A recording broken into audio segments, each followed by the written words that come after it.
నమస్తే, నేను దీప. ముందుగా యోయో టీవీ వ్యూవర్స్ అందరికి భోగి సంక్రాంతి శుభాకాంక్షలు. సంక్రాంతి సందర్భంగా మన శ్రీమతి ఒక బహుమతిలో ఒక ఎనర్జెటిక్ కపుల్ ని ఇంట్రడ్యూస్ చేయబోతున్నాను. వారెవరో కాదు, ఎంఎస్ నారాయణ గారి కొడుకు,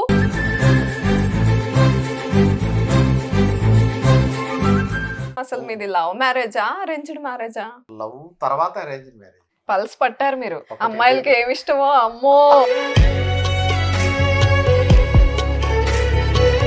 శిరీష గారిని చూడగానే బ్యూటిఫుల్ గా ఉన్నారు, అది తెలుస్తోంది. కానీ ఎలా పరిచయం అయ్యారు, లవ్ వరకు ఎట్లా వచ్చింది?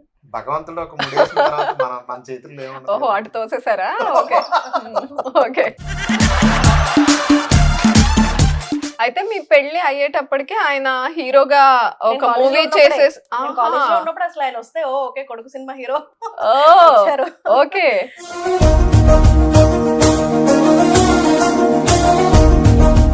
పెళ్లికి ముందు ఫస్ట్ మూవీ ఏం చూసారు అంటే గుర్తుందా ఇద్దరికి?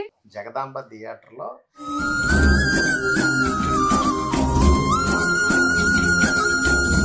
ఏ పాట గుర్తొస్తుంది ఆయన్ని చూస్తే? ఏది డెడికేట్ చేస్తారు? ఈ వేళలో నువ్వు ఏం చేస్తున్నావు, మాది ఎప్పుడు లాంగ్ డిస్టెన్స్ కదా.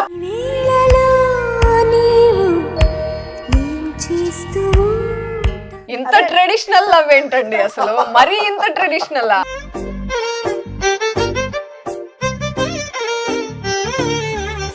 ఎప్పుడైనా కోపం వస్తే ఫస్ట్ ఎవరు మాట్లాడతారు ఇద్దర్లో? నాకు సాధారణంగా కోపం రాదు, ఎక్కువ ఇవిడికి వస్తుంటది.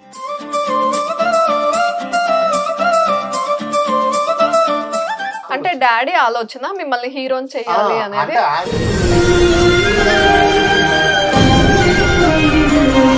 హీరో చేయాలనుకున్నప్పుడు మరి ఇప్పటిదాకా నన్ను ఇలా ఎందుకు పెంచావు అందరూ అనుకుంటారు. ఎంఎస్ నాన్నగారు అబ్బాయి అనుకుంటారు. నేను పెంచినట్టు లెక్క అండి, అంత అల్లరి మనిషి.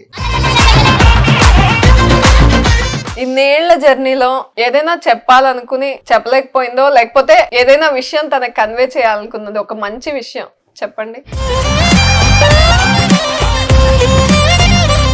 చెప్పానా నేను శిరీష గారు వెంటనే చెప్పేస్తారని?